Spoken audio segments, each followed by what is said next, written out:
Assalamualaikum warahmatullahi wabarakatuh. Saya Ratna Fitriani, saya dari kelas 1B dengan NIM 60210316060, Program Studi Sarjana dan Pendidikan Profesi Bidan, Fakultas Ilmu Kesehatan Universitas Penelitian. Baik, sebelumnya di sini saya ingin menyebutkan beberapa materi yang ingin saya sampaikan di video selanjutnya, yaitu yang pertama ada pengertian menstruasi, yang kedua ada siklus menstruasi, yang ketiga ada tanda dan gejala menstruasi, dan yang keempat yaitu ada gangguan menstruasi. Materi pertama yaitu pengertian menstruasi. Pengertian menstruasi yaitu perdarahan secara periodik dan siklik dari uterus disertai pelepasan dinding rahim atau endometrium yang terjadi pada setiap bulannya. Dan materi yang kedua yaitu siklus menstruasi, perubahan alami yang terjadi di reproduksi wanita yang mana terjadi setiap bulannya. Panjang siklus menstruasi ini normalnya yaitu 28 hari. Namun 20% wanita dengan siklus 28 hari ditemukan siklus menstruasinya yaitu berkisar 25-35 hari. Sedangkan sekitar 97% wanita yang berovulasi siklus menstruasinya berkisar 18-24 hari. Klasifikasi siklus menstruasi. Yang pertama ada siklus ovarium atau indung telur, yaitu siklus yang mengatur reproduksi beserta pelepasan sel telur dan pelepasan estrogen dan progesteron secara teratur. Yang kedua ada siklus hormon atau pituitary ovarium, yang mana siklus ini dipengaruhi oleh hormon estrogen, progesteron, lutein, dan pelepas hormon gonadotropin. Nah, kita memasuki materi yang ketiga, yaitu tanda dan gejala menstruasi. Tanda dan gejala menstruasi terbagi menjadi 4 bagian. Yang pertama yaitu bleeding phase, yang mana sistem pertahanan tubuh menjadi lemah, kulit menjadi kering, dan suhu tubuh rendah.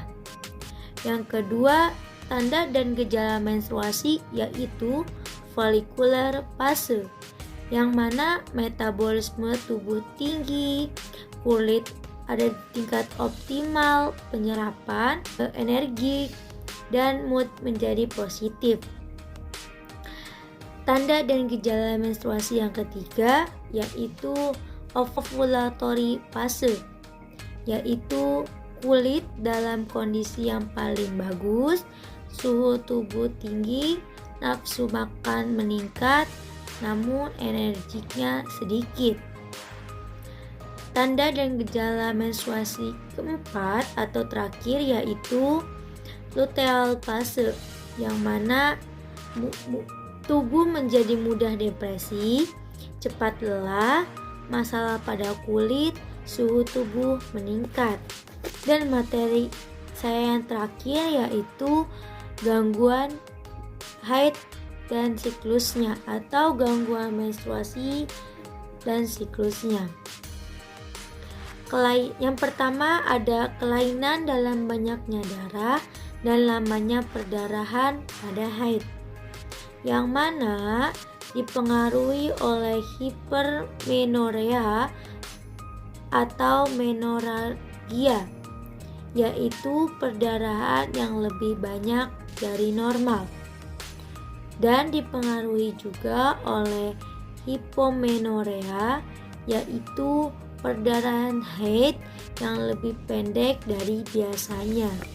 Nah, yang kedua yaitu kelainan siklus yang dipengaruhi oleh polymenorea, yaitu siklus haid lebih pendek dari 21 hari yang disebabkan oleh gangguan hormonal, gangguan ovulasi, dan masa luteal menjadi lebih pendek.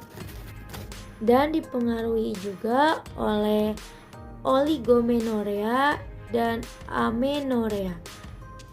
Oligomenorea yaitu siklus haid lebih dari 35 hari. Sedangkan amenorea yaitu tidak adanya haid sekitar 3 bulan berturut-turut.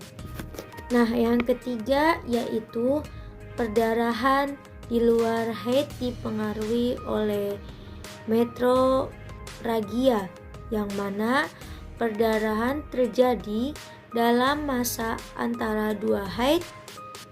Perdarahan terpisah dari haid.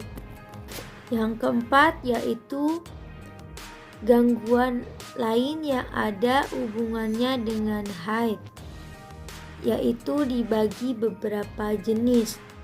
Yang pertama ada dysmenorrhea, yang mana dysmenorrhea yaitu rasa tidak enak dan nyeri di bagian perut bagian bawah sebelum dan sesudah haid. Yang kedua yaitu atau yang selanjutnya yaitu ada premenstrual tension, yang mana yaitu keluhan yang timbul beberapa hari sebelum datangnya haid dan menghilang setelah haid datang.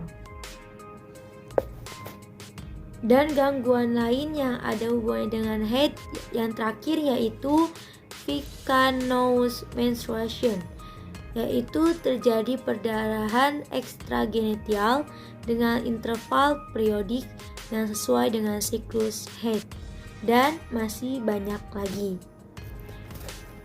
Sebelumnya cukup sekian dari saya, mungkin itu saja yang bisa saya sampaikan. Kurang lebihnya mohon maaf.